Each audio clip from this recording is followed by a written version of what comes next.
तिल संकष्टी गणेश चतुर्थी, कैसे करें व्रत, पढ़े कथा और मंत्र।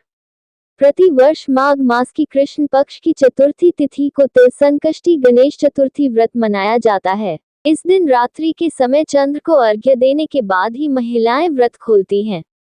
संकट चतुर्थी के दिन महिलाएं सुख सौभाग्य, संतान की समृद्धि और सर्वत्र कल्याण की इच्छा से प्रेरित होकर व्रत रखती हैं। पद्म पुराण के अनुसार इस व्रत को स्वयं भगवान गणेश ने मां पार्वती को बताया था।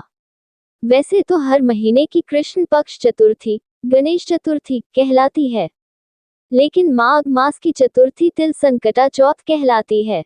पद्म पुराण के अनुसार आज ही के दिन कार्तिकेय के साथ पृथ्वी की परिक्रमा लगाने की प्रतिस्पर्धा में उन्होंने पृथ्वी की बजाय भोलेनाथ और मां पार्वती की 7 बार परिक्रमा की थी। तब शिवजी ने प्रसन्न होकर देवों में प्रमुख मानते हुए उनको प्रथम पूजा का अधिकार दिया था। तिल संकटा चौथ व्रत की विधि। भालचंद्र गणेश की पूजा संकट चौथ को की जाती है। प्रातःकाल नित्य क्रम से निवृत्त होकर षोडशोपचार विधि से गणेश जी की पूजा करें। निम्न श्लोक पढ़कर गणेश जी की वंदना करें। मंत्र: गजानन भूत गणादि सेवित, कपित जम्बू फल चारु भक्षणम, उमासुत शोक विनाशकारकम, नमामि विघ्नेश्वर पाद पंचम। इसके बाद भालचंद्र गणेश का ध्यान करके पुष्प अर्पित करें। पूरे दिन मन ही मन श्री गणेश जी के नाम का जप करें। सूर्यास्त के बाद स्नान करके स्वच्छ वस्त्र पहन लें। अब विधिपूर्वक गणेश जी का पूजन करें। एक कलश में जल भर कर रखें। धूप दीप अर्पित करें। नैवेद्य के रूप में तिल तथा गुड़ के बने हुए लड्डू, ईख, शकरकंद, गुड़ तथा घी अर्पित करें। ये नैवेद्य रात्रि भर बांस के बने हुए दलिया टोकरी से ढक यथावत रख दिया जाता है। पुत्रवती स्त्रियां पुत्र की सुख समृद्धि के लिए व्रत रखती हैं। इस ढके हुए नैवेद्य को पुत्र ही खोलता है तथा भाई बंधुओं में बांटता है। ऐसी मान्यता है कि इससे भाई बंधुओं में आपसी प्रेम भावना की वृद्धि होती है।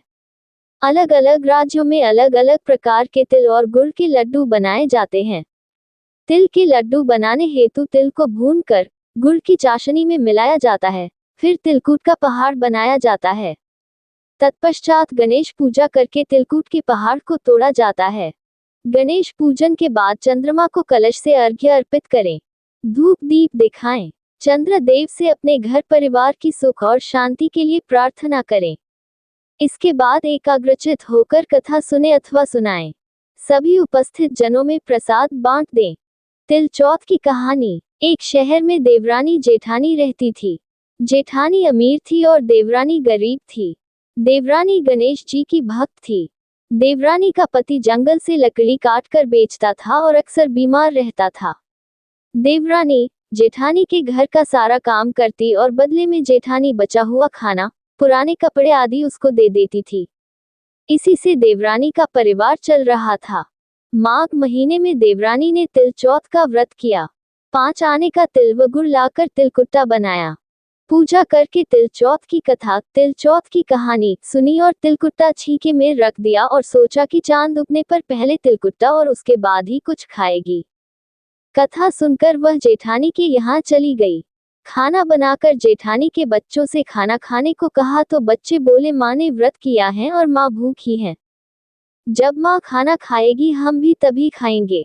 जेठ जी को खाना खाने को कहा तो जेठ जी बोले मैं केला नहीं खाऊंगा, जब चांद निकलेगा तब सब खाएंगे तभी मैं भी खाऊंगा। जेठानी ने उसे कहा कि आज तो किसी ने भी अभी तक खाना नहीं खाया, तुम्हें कैसे दे दूं?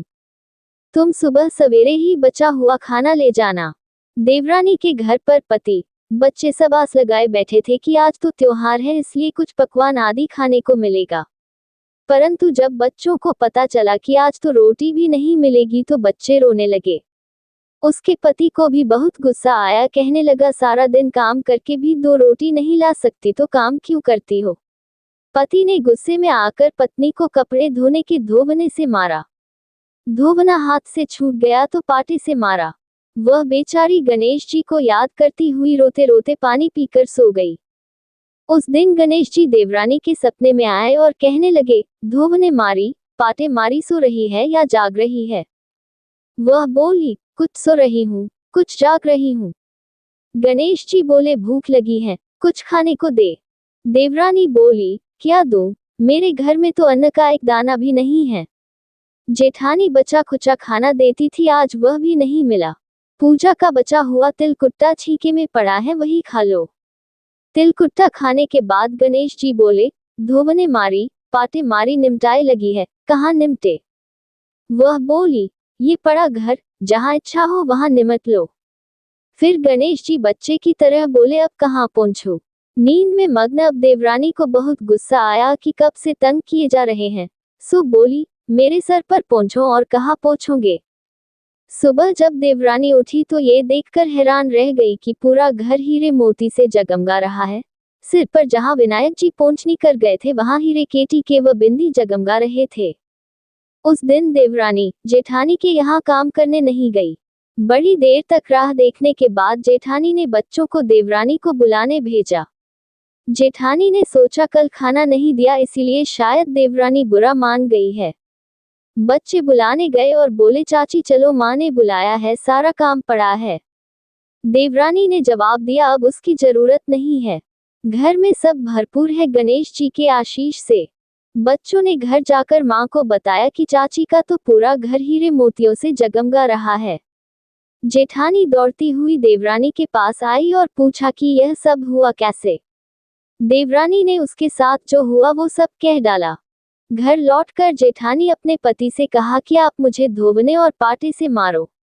उसका पति बोला कि भली मानस, मैंने कभी तुम पर हाथ भी नहीं उठाया, मैं तुम्हें धोवने और पाटे से कैसे मार सकता हूँ। वह नहीं मानी और जिद करने लगी। मजबूरन पति को उसे मारना पड़ा। उसने ढेर सारा घी डालकर चूरमा बनाया और छीके में रखकर और सो गई। रात को चौथ विनायक जी सपने में आए, कहने लगे, भूख लगी है, क्या खाऊं? जेठानी ने कहा, हे गणेश जी महाराज, मेरी देवरानी के यहाँ तो आपने सूखा तिलकुट्टा खाया था, मैंने तो झरते घी का चूरमा बनाकर आपके लिए छीके में रखा है, फल और मेवे भी रखे हैं, जो चाहे खा लीजिए। बालस्वरूप गणेश जी बोले, अब निपटे कहाँ? जेठानी बोली, उसके यहाँ तो टूटी फूटी झोपड़ी थी, मेरे यहाँ तो कंचन के महल हैं, जहाँ चाहो निपटो। फिर गणेश जी ने पूछा, अब पहुंचू कहाँ? जेठानी बोली, मेरे ललाट पर बड़ी सी बिंदी लगाकर पहुंच लो। धन की भूखी जेठानी सुबह बहुत जल्दी उठ गई। सोचा घर हीरे जवाहरात से भर चुका होगा, पर देखा तो पूरे घर में गंदगी फैली हुई थी, तेज बदबू आ रही थी। उसके सिर पर भी बहुत सी गंदगी लगी हुई थी। उसने कहा, हे गणेश जी महाराज, यह आपने क्या किया? मुझसे रूठे और देवरानी पर टूटे। जेठानी ने घर और की सफाई करने की बहुत ही कोशिश करी, परंतु गंदगी और ज्यादा फैलती गई। जेठानी के पति को मालूम चला तो वह भी बहुत गुस्सा हुआ और बोला, तेरे पास इतना सब कुछ था, फिर भी तेरा मन नहीं भरा। परेशान होकर चौथ के गणेश जी से मदद की विनती करने लगी। गणेश जी ने कहा, देवरानी से जलन के कारण तूने जो किया था, यह उसी का फल है। अब तू अपने धन में से आधा उसे दे देगी, तभी यह सब साफ होगा। उसने आधा धन बांट दिया, किंतु मोहरों की एक हांडी चूल्हे के नीचे गाड़ रखी थी। उसने सोचा किसी को पता नहीं चलेगा और उसने उस धन को नहीं बांटा। उसने कहा, हे श्री गणेश जी, अब तो अपना ये बिखराव समेटो। वे बोले, पहले चूल्हे के नीचे गाड़ी हुई मोहरों की हांडी सहित ताक में रखी 2 सुई के भी 2 हिस्से कर। इस प्रकार गजानन ने बाल स्वरूप में आकर सुई जैसी छोटी चीज का भी बंटवारा किया और अपनी माया समेटी।